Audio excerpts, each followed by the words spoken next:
ശബരിമലയിൽ വൻ ഭക്തജനത്തിരക്ക് തുടരുകയാണ്. പുലർച്ചെ 3-ന് നട തുറന്ന് വൈകിട്ട് 7 വരെ 72,080 പേർ ദർശനം നടത്തി. സ്പോട്ട് ബുക്കിംഗിലൂടെ 5,510 പേരും ദർശനം നടത്തി. പമ്പയിൽ നിന്ന് നിയന്ത്രിച്ചാണ് ഭക്തരെ മല ചവിട്ടാൻ അനുവദിക്കുന്നത്. പ്രവീൺ പുരുഷോത്തമനുണ്ട്. പ്രവീൺ, വലിയ തിരക്കാണ്. മകരവിളക്ക് വരെയും ആ തിരക്കുണ്ടാവും. പമ്പയിൽ തന്നെ ക്രമീകരണങ്ങളൊക്കെ ഏർപ്പെടുത്തിയിട്ടുണ്ട് അല്ലേ? സ്വാമി ശരണം.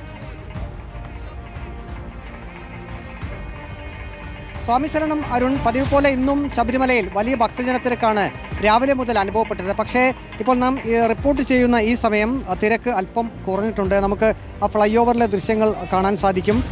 ഭക്തർ ക്യൂ നിന്ന് തന്നെ ദർശനം നടത്തുകയാണ്. പമ്പയിൽ പല സെഗ്മെൻറ്റുകളായി അയ്യപ്പ ഭക്തരെ തിരിച്ച് നിർത്തിയിരിക്കുകയാണ്. സന്നിധാനത്തെ തിരക്ക് അത് വിശദമായി പരിശോധിച്ച ശേഷമാണ് പമ്പയിൽ നിന്നും ഭക്തരെ സന്നിധാനത്തേക്ക് മല ചവിട്ടാൻ അനുവദിക്കുന്നത്. കഴിഞ്ഞ ഏതാനും ദിവസങ്ങളിലായി ഓരോ ദിവസവും 1 ലക്ഷത്തിലധികം തീർത്ഥാടകർ ദർശനത്തിന് എത്തുന്നുണ്ട്. ഇന്നും സ്വാഭാവികമായും 1 ലക്ഷത്തിലേക്ക് എത്താനുള്ള സാധ്യതയുണ്ട്. വൈകിട്ട് 7 വരെ 72,080 പേർ ദർശനം നടത്തി. സ്പോട്ട് ബുക്കിങ്ങിലൂടെയും ധാരാളം പേർ ഇപ്പോൾ ദർശനത്തിന് എത്തുന്നുണ്ട്. ഇന്നത്തെ കണക്ക് 5,510 പേരാണ് സ്പോട്ട് ബുക്കിങ്ങിലൂടെ ദർശനത്തിന് എത്തിയത്. സ്പോട്ട് ബുക്കിങ്ങിനായി വലിയ തിരക്ക് അനുഭവപ്പെടുന്നു എന്നാണ് നമുക്ക് മനസ്സിലാക്കാൻ കഴിയുന്നത്. നിലയ്ക്കലിൽ വലിയ തിരക്ക് തന്നെ സ്പോട്ട് ബുക്ക് ചെയ്യുന്ന ആ സ്ഥലത്ത് അനുഭവപ്പെടുന്നുണ്ട്.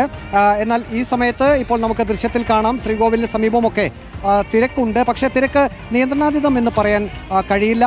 പോലീസിന്റെ നിയന്ത്രണത്തിൽ തന്നെയാണ് എല്ലാം. ഇനിയിപ്പോൾ മകരവിളക്കിന് കുറച്ച് ദിവസങ്ങൾ കൂടി മാത്രമേ ഉള്ളൂ. അതുകൊണ്ട് തന്നെ തിരക്ക് ഇനിയും വർദ്ധിക്കാനാണ് സാധ്യത. Okay, thank you Praveen. Good night Praveen.